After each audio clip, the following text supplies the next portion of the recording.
The massive screens at Earth's Global Defense Command Center blinked with urgent warnings. Red dots appeared at the edge of the solar system, moving in perfect formation. Captain James Miller stood before the main display, his face reflecting the pulsing alerts as he watched 12 objects larger than anything humanity had ever built glide past Neptune's orbit. "Sir, the objects have changed course again. They're definitely heading toward Earth," reported one of the radar operators. His voice trembled slightly, but he kept his composure. Miller nodded, his gray eyes fixed on the screen. 20 years of military service hadn't prepared him for this moment. No one was prepared for humanity's first contact with alien life to come in the form of a fleet of massive ships. "Send the greeting package again," he ordered, running his hand through his graying hair. "All frequencies, all known mathematical sequences." For 3 days, Earth had been broadcasting peace messages, mathematical sequences, and basic communication attempts.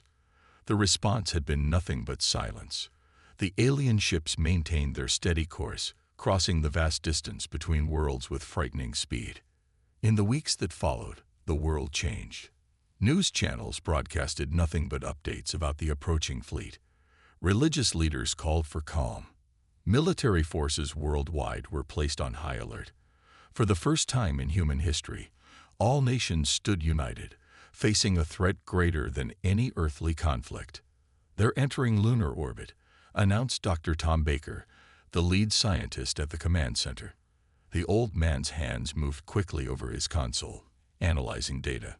"Their technology, it's beyond anything we theorized. Those ships are each the size of small cities." Miller watched as the alien vessels positioned themselves strategically around Earth, hovering above major cities like dark clouds promising a storm. New York, London, Beijing, Moscow, Tokyo, each had a massive ship casting shadows over millions of worried citizens. The first transmission from the aliens came without warning. Every screen on Earth, phones, computers, televisions, flickered to life simultaneously. The message was in perfect English, though the voice carried an artificial tone. "People of Earth, we are the Dominion. Your world now belongs to us. Surrender immediately, and you may serve as subjects under our rule. Resist and face extinction. You have one planetary rotation to comply." Admiral Robert Stone, the highest-ranking military officer in the Global Defense Force, stepped into the command center. His weathered face showed no fear, only grim determination. "Captain Miller, what's your assessment?" Miller turned from the screens, his expression serious. "Sir, their position suggests they've studied us for some time. They know our military capabilities, our population centers, our weaknesses. But I don't think they know everything about us." "Elaborate," Stone commanded. "Their message, their approach, it's all too confident, too dismissive. They see our technology level and think they know what we're capable of. They don't understand what humanity does when backed into a corner." Stone nodded slowly, a hint of a smile crossing his face. "Send a response, Captain. Let's try one last time to prevent bloodshed." Miller composed the message himself, keeping it simple and direct. "Dominion Command, we receive your message. We request peaceful dialogue and cultural exchange.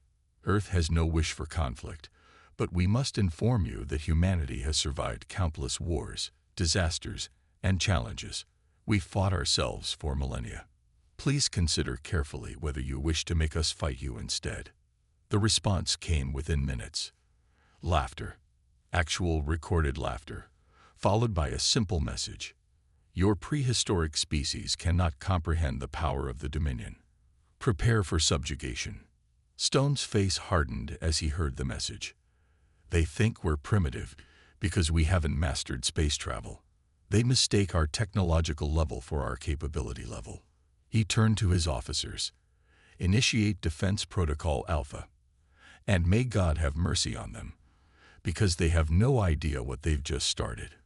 Above the Earth, the Dominion ships began powering up their weapons, confident in their absolute victory. They had conquered 100 worlds before this one.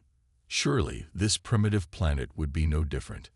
They were about to learn how wrong they were. The first attack came at dawn. The Dominion ships fired precise energy beams at military bases across the globe. They expected panic. They expected chaos. What they got instead was an organized response that would confuse their military strategists for days to come.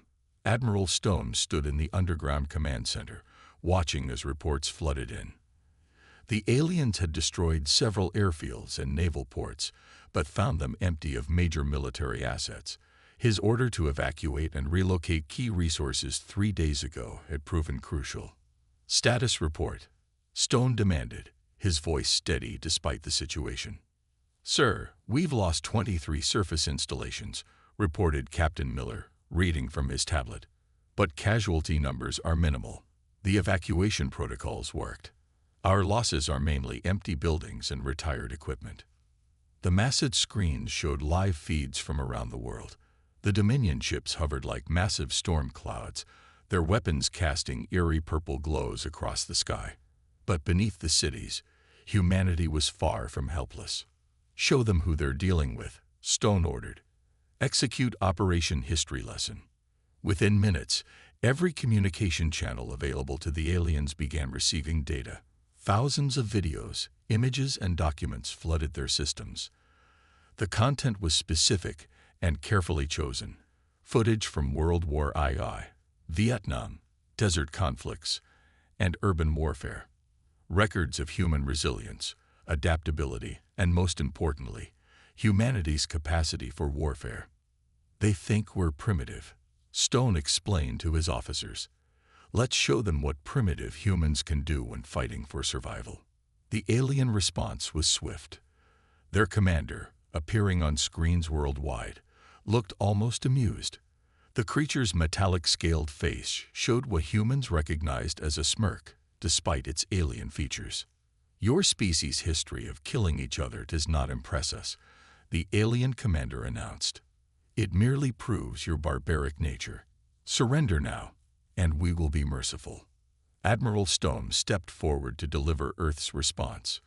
His worn face appeared on screens across the planet, his voice firm and unwavering.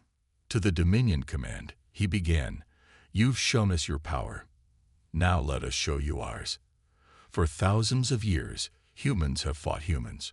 We've developed ways of warfare that you, with your rigid military doctrine, cannot imagine. Each battle taught us. Each war made us stronger. We've learned to fight in every environment, every condition, and against impossible odds." He paused, letting his words sink in. "This is our final warning. Leave our world now, or face an enemy unlike any you've encountered before. We won't just fight you with weapons. We'll fight you with everything we have, in ways you won't expect, until either you leave or we're all dead. And trust me, we're very, very hard to kill." The Dominion's response came in the form of another attack. This time, they targeted power stations and communication centers. But as their energy beams struck, they found most targets were merely holograms or empty shells. In the command center, Dr. Baker approached Admiral Stone with a tablet. "Sir, we've analyzed their attack patterns. They're predictable, too predictable. They fight like a species that's never faced real resistance." Stone nodded. "And that's their weakness. They've conquered worlds that gave up easily. They don't know what it means to fight humans." He turned to his staff. "Initiate Phase 2. Show them why you don't back humans into a corner." Across the globe, hidden bunkers opened. Military units emerged from underground bases. Civilian defense forces took up pre-planned positions. The Earth's response wouldn't be the straightforward military action the Dominion expected. It would be something they'd never seen before. As night fell, the Dominion celebrated their successful first strikes. But in cities and towns across the planet, humans prepared for the kind of fight they knew best. The kind where the underdog refuses to give up. The real war was about to begin, and the aliens were about to learn a harsh lesson about human determination. Commander Mary West moved silently through the underground tunnels beneath New York City. Above ground, A Dominion ship cast its shadow over Manhattan. The aliens thought they had won when they disabled the city's power grid. They didn't know about the backup systems, the hidden networks, or the surprises waiting for them. All teams in position. Her radio crackled softly, waiting for your signal. Mary checked her watch, a simple mechanical one, immune to the aliens' electronic interference. Remember, she whispered into her radio, they expect us to fight like a modern army. Let's show them how humans fought before electricity. Across the globe, similar scenes played out in every major city. The Dominion had started landing ground troops, confident in their victory. Their soldiers, tall figures in advanced armor, patrolled streets they thought were empty. In the main command bunker, Admiral Stone watched the situation unfold. Status on Protocol Omega, he asked Dr. Baker. Ready, sir, the scientist replied, his fingers dancing over his keyboard. The Dominion still hasn't detected our underground sensor network. They think they've blinded us by taking out our satellites. The first phase of humanity's real response began at midnight. In New York, Mary gave the signal. Suddenly, manhole covers across the city exploded upward. Not from bombs, from pressurized steam pipes, a century-old system the aliens hadn't even noticed. Scalding steam erupted into the alien patrol routes, their advanced shields useless against such a simple weapon. They're dispersing exactly as predicted, Mary reported, watching through special thermal goggles. Moving to Phase 2. In London, Paris, Tokyo, and dozens of other cities, similar attacks began. The aliens found their advanced sensors clouded by smoke from burning rubber and chemicals. Simple World War II smoke screen techniques.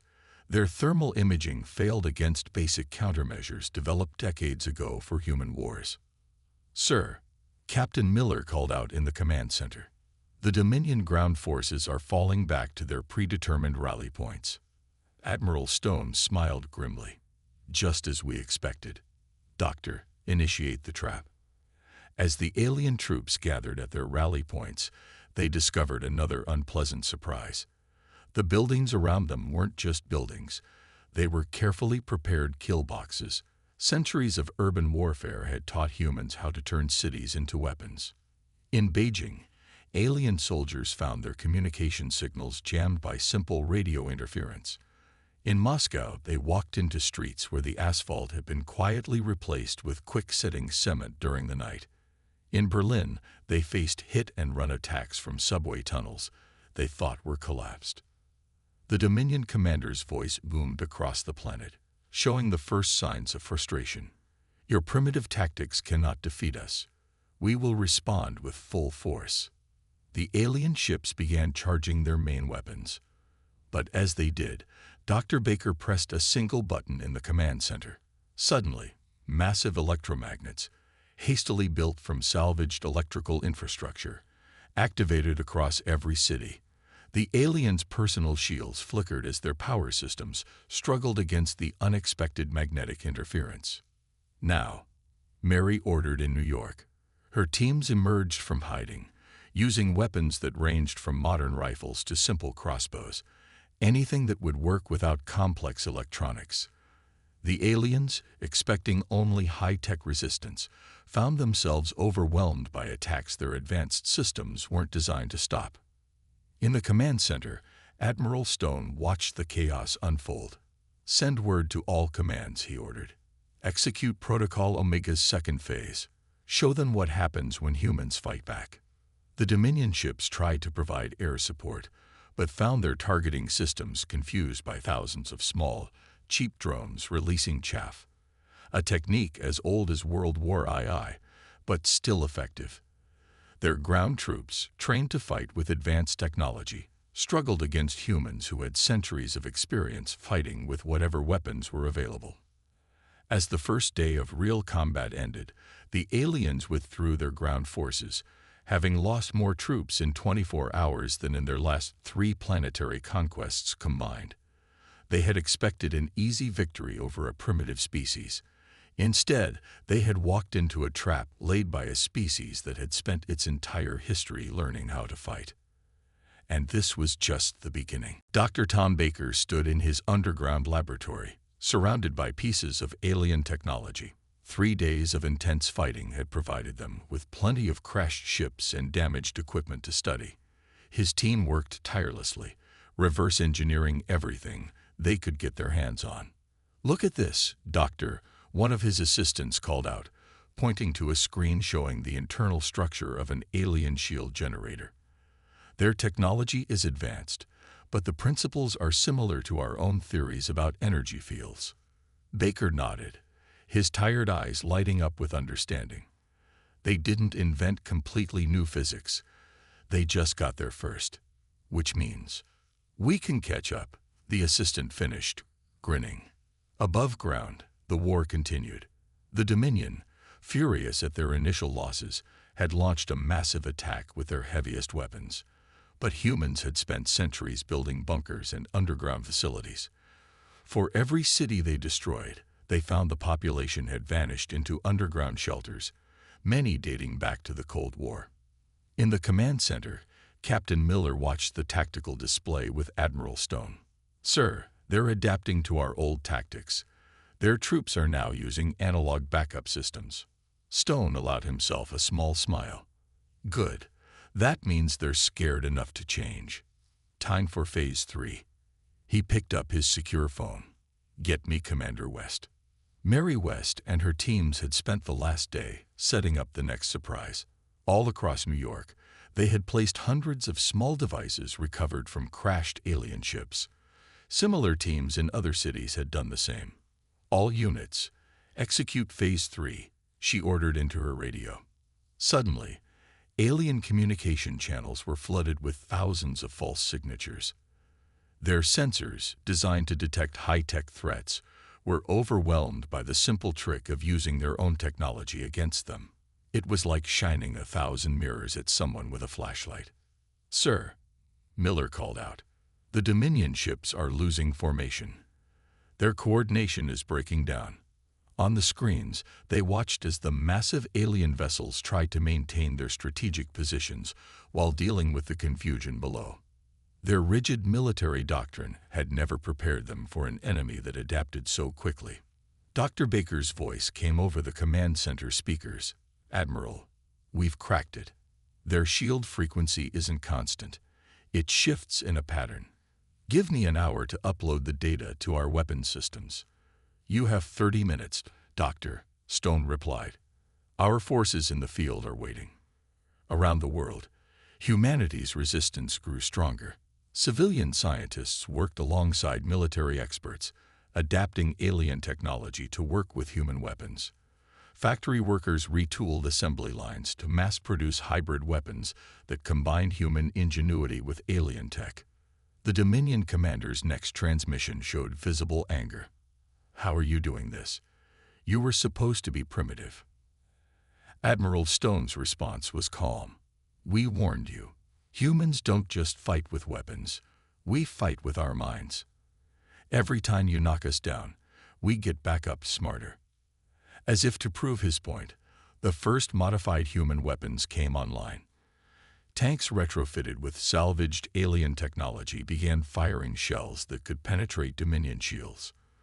Fighter jets, equipped with reverse-engineered alien sensors, engaged the massive ships with unprecedented accuracy.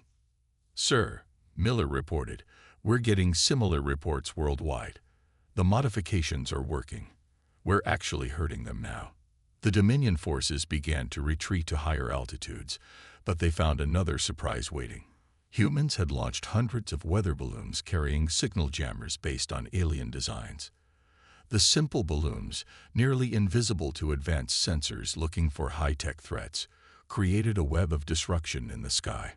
"They're pulling back to regroup," Stone observed. "Doctor, how long until the next phase is ready?"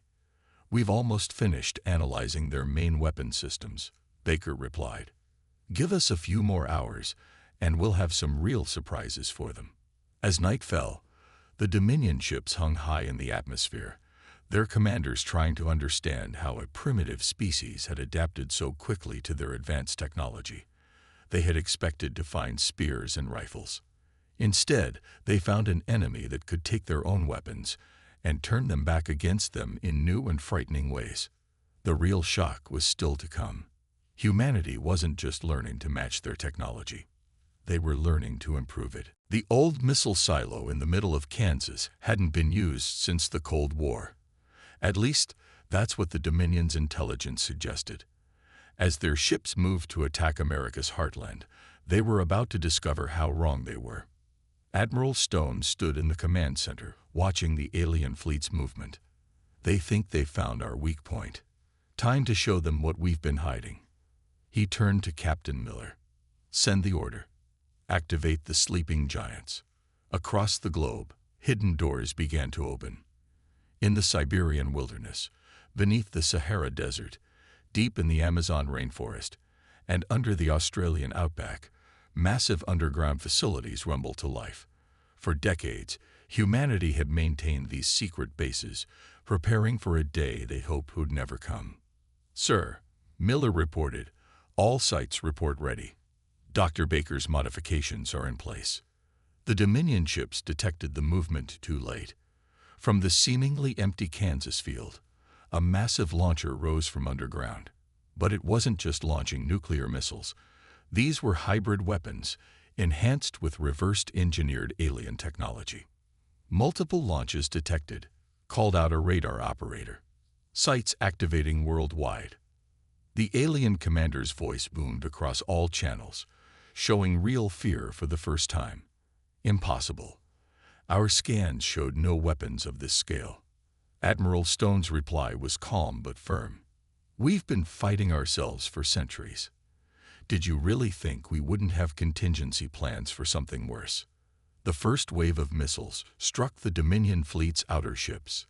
Their shields, designed to stop energy weapons and conventional explosives, struggled against warheads that combined human nuclear power with alien shield frequencies. Massive explosions lit up the sky. Commander West, watching from her position in New York, couldn't help but smile. "Beautiful," she whispered, seeing the alien ship scramble in confusion. In his laboratory, Dr. Baker monitored the effects. "The hybrid warheads are working perfectly," he reported.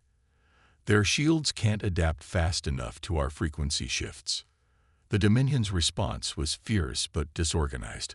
They had never faced a species that could hide such powerful weapons so effectively.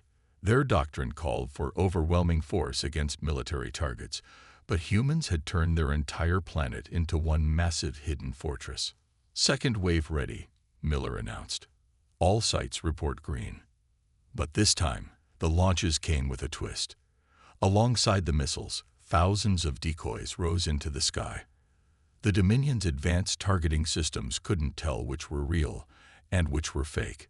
Another simple trick learned from decades of human warfare. "Their fleet is splitting up," reported a tactical officer. "They're trying to avoid concentrated fire."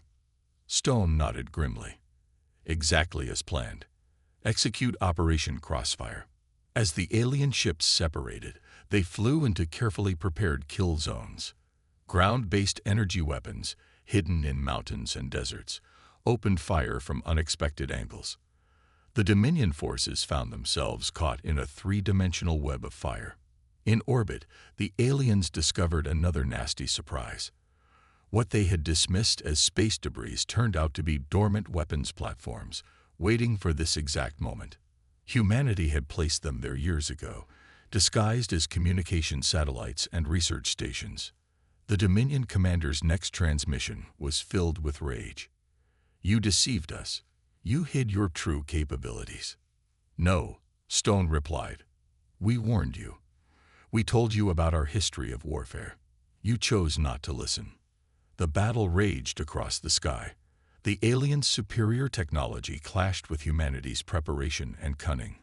For every ship they lost, the Dominion's anger grew, along with their fear. This wasn't supposed to be possible.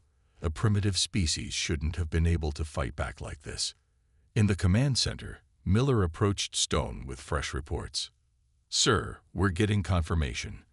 The hybrid weapons have exceeded expectations.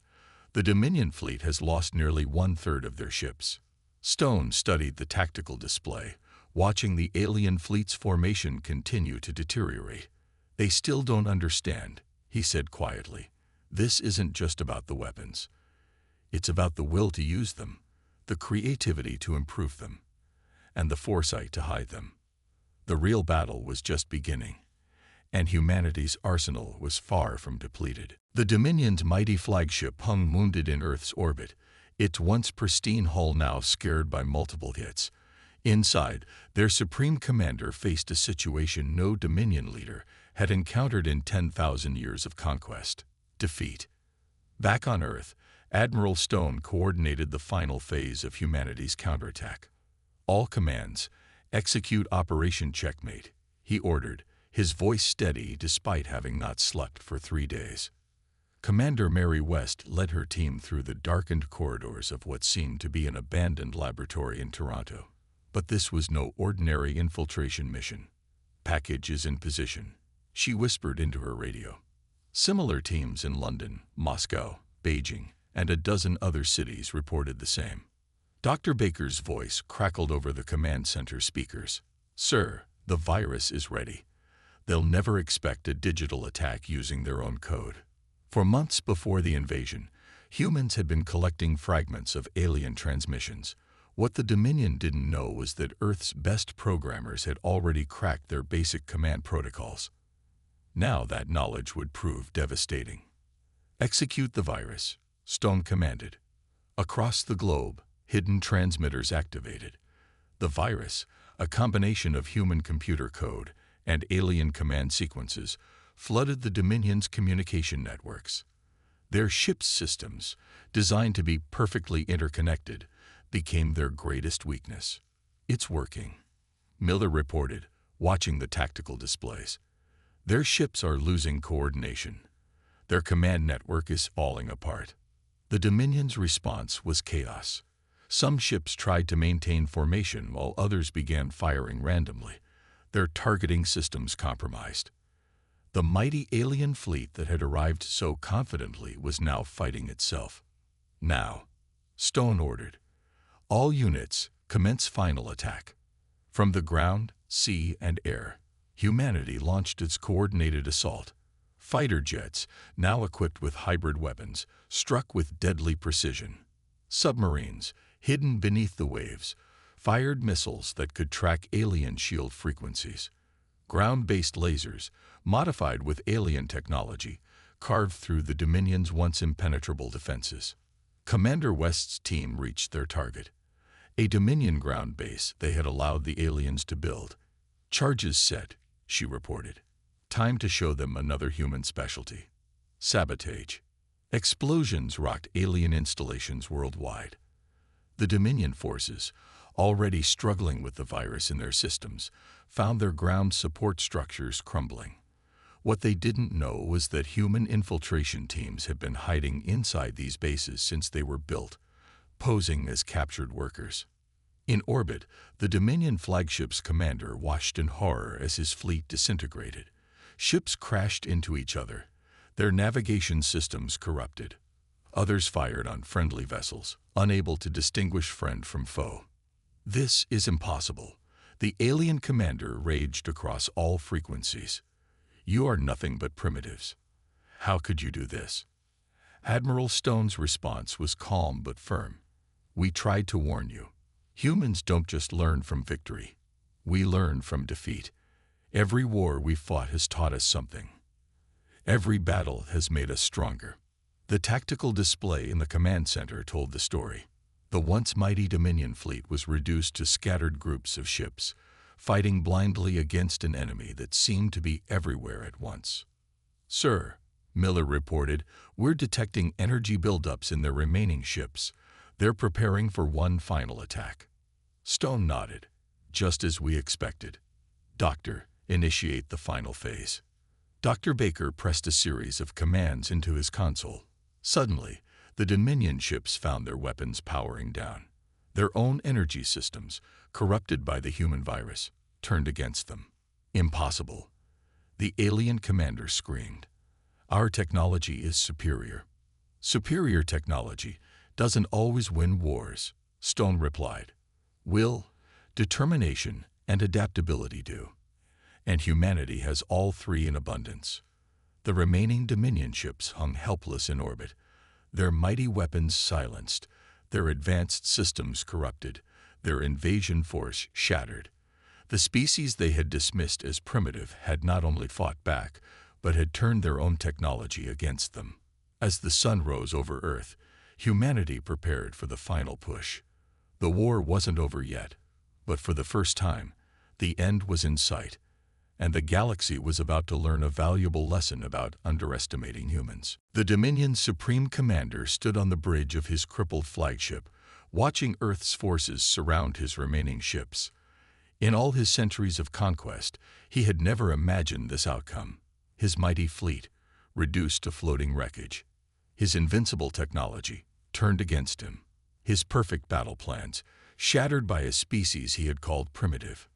Admiral Stone's voice echoed through every surviving alien vessel. This is your final chance. Surrender now, or face complete destruction. In the command center, Captain Miller monitored the alien ship's status. Sir, their power cores are unstable. They're trying to overload them. They'd rather die than surrender. Stone's face hardened. Typical. They still don't understand. He turned to Dr. Baker. Doctor, show them our last surprise. Baker activated the final protocol, a command signal that humanity's scientists had discovered while studying captured alien technology. Suddenly, every Dominion ship's power core shut down completely. The aliens had never imagined that their fail-safes could be bypassed so easily by the very species they had underestimated. Impossible. The Supreme Commander's voice shook with rage and disbelief. How could you understand our technology so quickly? Commander Mary West, now coordinating ground forces worldwide, allowed herself a small smile. Because we had to, she whispered. That's what humans do. The surrender came within the hour. One by one, the remaining Dominion ships powered down their weapons. Their ground forces laid down their arms. The mighty invasion force that had arrived so confidently was now completely at humanity's mercy. In the aftermath, as alien commanders were brought to the command center under guard, Admiral Stone met them face to face.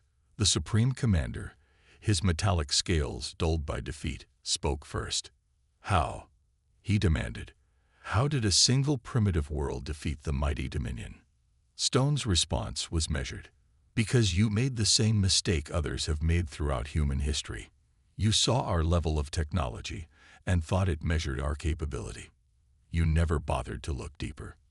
He gestured to a screen showing Earth's cities, already beginning to rebuild. Humans have been fighting wars since we first picked up stones as weapons. Each conflict taught us something new. We learned to adapt, to improvise, to overcome superior forces through creativity and determination. Dr. Baker stepped forward, holding a piece of alien technology. Your greatest weakness was thinking your technology made you invincible. We didn't need to match your technology. We just needed to understand it enough to find its flaws. The news spread across the galaxy quickly. For the first time in its history, the Dominion had been defeated, not by another advanced civilization, but by a world they had dismissed as primitive. Other alien races, some who had suffered under Dominion rule for centuries, watched in amazement. 1 month after the surrender, representatives from a dozen alien civilizations arrived on Earth. They came not to fight, but to learn. How had humanity accomplished the impossible? What could this young species teach them? Admiral Stone met with these representatives in the rebuilt United Nations building. Earth is open to peaceful contact with all civilizations, he announced. But remember the lesson the Dominion learned too late. Humanity will always defend itself, and we learn from every fight. In orbit, the wreckage of Dominion ships was being studied and dismantled. Human scientists worked alongside alien defectors who had chosen to stay, combining their knowledge to build something new. Earth would no longer be seen as a primitive world. It had earned its place among the stars. Commander West, watching the sunset from atop a New York skyscraper, spoke quietly to Captain Miller. Do you think they understand now? Miller smiled. If they don't, they will. The galaxy just learned an important lesson. Never underestimate humans, and always listen when we give a warning. As night fell over Earth, humanity looked to the stars with new confidence.